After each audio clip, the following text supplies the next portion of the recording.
Hi, happy Friday. The cards today are pretty interesting in that they highlight this transit that we're about to go through. And I say that because I had a client last week mention to me that she was really surprised to hear that the planets and astrology is actually reflected in the tarot system, which was, in my position, kind of surprising to hear because the tarot system is built on layering a few different esoteric systems, and one of them is astrology and planetary movements. And so we have, you know, 78 cards in the deck, and 22 of them are major arcana, right? Which means 56 of them are minor arcana. And of those 22 cards, you have 3 that are considered mother cards, 12 that are associated with zodiac signs, right, which is 15, and then you have another 7 which are like the beginning planets that they recognize when they develop the tarot system, because it was actually developed prior to us discovering the outer planets. So that's pretty interesting, and it was created during the time of the Inquisition so that people could actually pass along this esoteric knowledge in a hidden form, and they were able to hide it through cards and through this idea of fortune telling. And so it has this stamp, of like the woman with the cloak and the crystal ball, and people kind of swindling and tricking people as far as fortune telling goes. And yet, we have to realize, whenever there's something good that helps people, there's always a racket that gets developed around it. Unfortunately, we see that in business a lot. It starts with a passion, it becomes a business, and then it becomes a racket. And that happened to the tarot system. So it is kind of like there's all this hidden information in it if you study it. And so with that said, the cards that we have today that showed up are kind of interesting because they're reflective of things that we're about to go through. In that we have this opening card of the Empress, which is associated with Venus. We have the Hierophant showing up as our challenge today, which is associated with Taurus. And we have Uranus sitting in that sign. We also have the way we're going to get through the challenge being the Moon, which is a card that is governed by Pisces. And then we have the Queen of Wands showing up as our ultimate outcome of the day. And this is a card that's associated with Aries, which is governed by Mars. So as we approach this full moon that happens in about a week, we're going to have the Sun in Pisces, right? Which is interesting.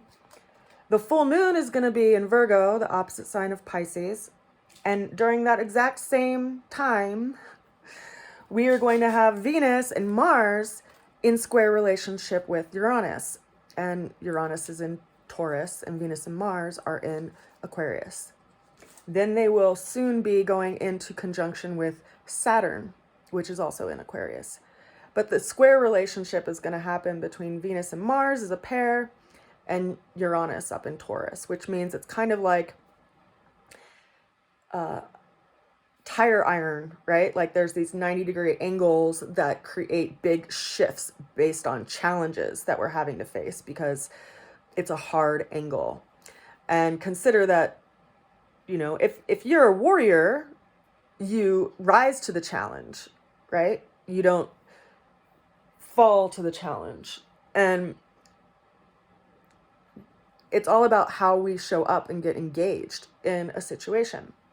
Now consider that we've had Uranus in Taurus for a couple of years. So it's the planet that has been causing a lot of upheaval and change in our areas of stability in our life, which are Taurian by nature, in our monetary system, in our agricultural system, in our society as a whole as well, because it's been, Taurus is in a 120-degree angle to Capricorn, which is where Pluto has been sitting. So there's this like mathematical system that we're all living in. And I've become I mean, I've grown to see it almost like, we have all of these gears that have like different teeth in them, and each planet has its own gear. And when they like come into to congruence with each other, it's like a lock gets opened, right? It's like a key of some sort. It's like a astrological key that opens up a doorway in our lives. And so I think it's interesting that this situation that we're going into in a week is showing up here, because it's as if the moon is giving us guidance as far and reflection in regard to like where we need to reground ourselves within all of this change, and it's causing a challenge in our lives. And then we also have Venus and Mars, which usually don't like walk arm in arm like through the zodiac system for such a long length of time, but they're like they walked together through Pluto, which is likely why we've all been experiencing a lot of heaviness in like things that we're seeing in relationships, and also things that we're seeing in our own like spiritual experience, because along with that we also have Jupiter that moved into Pisces, and the Sun in Pisces, and Neptune in Pisces. And so we have like all of these intense energies that are really working on us and forcing us to kind of grow out of our own skin and shed the past. And that was a big introduction, but to just talk about these, the opening card of Empress is us getting grounded and actually, being present with exchange with people and nurturing our relationships, and realizing that every day we sow the seeds, and that is where our life gets grown out of, so this is like this mothering energy and this nurturing energy, which is like showing us how much the world needs that energy. Because consider that our challenge today is the Hierophant. And I don't know if you guys have noticed this, but out in like the social realm, there's a lot of kind of coldness that is showing up. Like people are becoming really detached. People are, starting to have that dialogue of like them, us, and they're like talking about their neighbor as them, like there's this thing that's going on in society right now that's really showing us like character in people, like how do they show up, and that is challenging. It's challenging to see how some people show up, and it's really important for us to show up to balance that out. Now, the moon card, as the way that we're going to get through the challenge, this is an energy that's like, it's like stripping off the old skin. It's this Piscean energy that's like, what do we need to dissolve in our own nature in order for us to be able to continue along this path up in the mountain? And what can we gather from our experience that is actually going to be like food for our next development? And because we can only carry so much, right? You can't carry it all. You have to let some things drop away.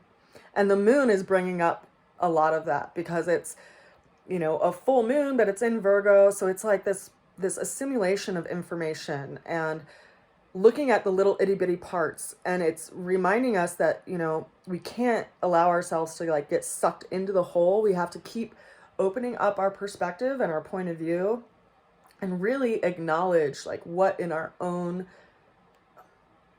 personality, our own ego, all the things that are actually like too heavy of a weight for us to keep going down this path. And it's so interesting because the ultimate outcome that we have for today is the Queen of Wands, which is this energy, as I said, related to Aries, because it's this cardinal fire energy, which is the energy of Aries. And Aries is all about development of self.